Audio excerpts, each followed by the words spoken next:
America, bonjour, hi Canada. I'm Hugh Hewitt from Studio North. Yesterday, the Hunter Biden fiasco began to bubble up like a volcano. And my Washington Post column, which we'll post shortly, deals with the plea bargain hearing tomorrow, and only that. But yesterday, as sort of a setup to the plea bargain hearing tomorrow before Judge Mary Ellen Noriega in the District Court of Delaware, yesterday, stories arose about one Devin Archer, who will be testifying Thursday, the day after the plea bargain hearing, on the number of times that Hunter Biden dialed in his then Vice President father, into his business dealings. And we already know the testimony of Tony Bobulinski on his testimony that he talked to the, quote, big guy at least twice having to do with Hunter Biden business dealings. And we know the president, then vice president and candidate, denied ever having spoken to his son about any of his business dealings. And the media ran with that. Yesterday, in the face of this avalanche of evidence to the contrary that is coming forward, Karine Jean-Pierre took a question from the White House. Give it a listen, cut number one.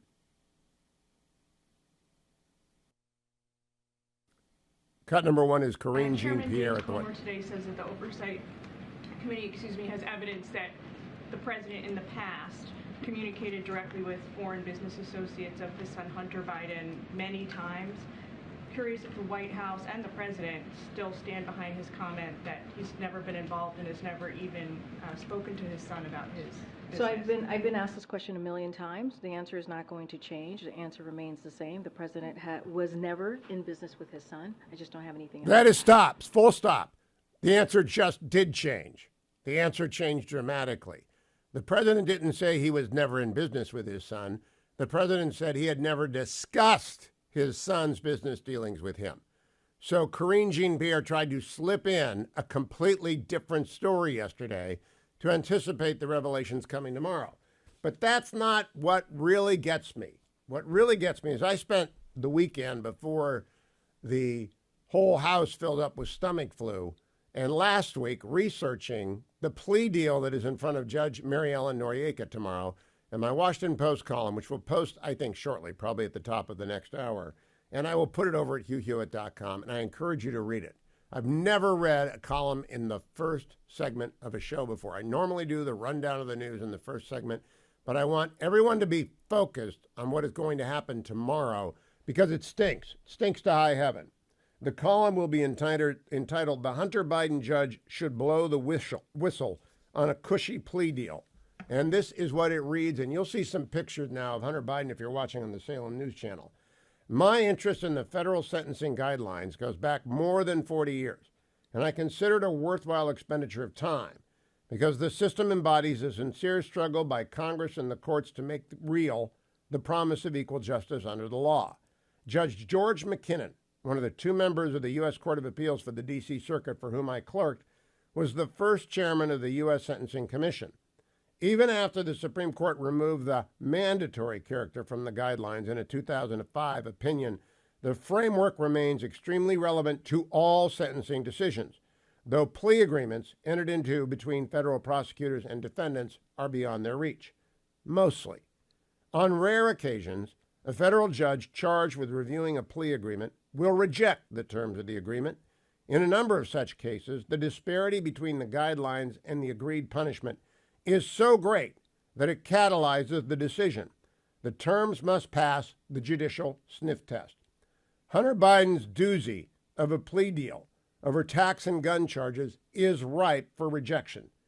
If U.S. District Court Judge Mary Ellen Noriega of Delaware needs a role model for judicial independence when she handles the Biden deal, she should look to Judge Emmett Sullivan's action not long ago in the case against Trump-era National Security Advisor Michael Flynn. Sullivan tossed out an agreement by then Attorney General William P. Barr and the Justice Department to drop its prosecution in an extraordinary circus soon short-circuited by a pardon for Flynn from President Donald Trump. A judge should respect the judgment of prosecutors, but the gavel is not a rubber stamp. Biden's checkered life is not on the docket in Delaware. His proposed plea deal is extraordinarily lenient the deal, if blessed by Noriega, ought to earn a significant bonus to Biden's lawyers. U.S. Attorney David Weiss recommended probation for failure to pay taxes, 2 misdemeanor counts related to income that President Biden's son received in 2017 and 2018, plus pre-trial diversion to deal with the gun charge. Quote, he will likely avoid jail time if Noriega signs off on the deal, ABC News concluded. Put aside the various charges that prosecutors might have filed, but instead bargained away. Feeding just the charges before the court, into the sentencing guidelines, produces a prison term of at least 2 years and 3 months. The guidelines take a dim view of tax fraud cases. Quote, the criminal tax laws are designed to protect the public interest in preserving the integrity of the nation's tax system, the commission has explained. Quote, criminal tax prosecutions serve to punish the violator and promote respect for the tax laws. Because of the limited number of tax prosecutions relative to the estimated incidence of such violations, deterring others from violating the tax laws is a primary consideration. 2 whistleblowers testified to Congress last week that the IRS recommended, and the Justice Department's tax division concurred, that Hunter Biden be charged with felonies in connection with tax years 2014, 2018, and 2019. By my calculations, the guideline pegs such behavior at offense level 18, i.e. damages greater than $250,000 but less than $550,000, and recommended imprisonment of 27 to 33 months. Instead, Biden is dealing with a misdemeanor tax violations that carry a potential imprisonment of up to 1 year and a fine not to exceed $25,000.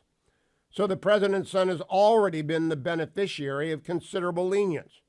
Bargaining away even token jail time on tax charges, which is what the plea deal does, goes beyond lenience into outright unfairness, as does putting the gun charge out of the judge's review if she accepts the proposed deal. Thus, if Noriega signs off on this odoriferous deal, the result will undercut the very promise of equal justice that sentencing guidelines were created to safeguard. It is well settled that a judge is not to second-guess prosecutorial discretion except under unusual circumstances. But Noriega, like the judge in the Flynn proceedings, is not a potted plant. At a minimum, she should summon Attorney General Merrick Garland or another senior Justice Department official to explain how this agreement is conceivably in the public interest.